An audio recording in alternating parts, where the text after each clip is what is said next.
বন্ধুরা প্রথমে এই ভিডিওটা দেখো একবার।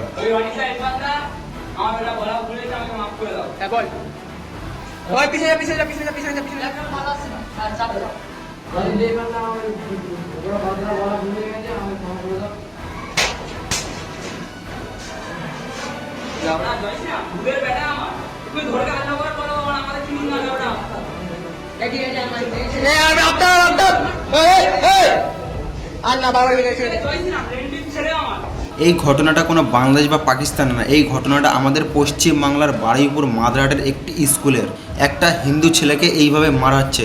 তার অপরাধটা কি? সে শুধুমাত্র জয় শ্রীরাম বলেছে, সে তার ভগবানের নাম নিয়েছে, এইটাই তার অপরাধ। বন্ধুরা শুধু একটু ভাবুন, এরা স্কুলে পড়ে, ছোট ছোট ছেলেপিলে, এদের মনে আমাদের ভগবানকে নিয়ে এত হিংসা কিসের জন্য? আর এই বিষয়টা নিয়ে অবশ্যই আইনত ব্যবস্থা নেওয়া উচিত, তা নাহলে আমাদের হিন্দু করার ছেলেপিলে স্কুল যেতে ভয় করবে আগামী দিনে। আর আপনাদের মতামত কমেন্টে জানাতে ভুলবেন না, ভিডিওটা বেশি করে শেয়ার করুন। জয় শ্রীরাম।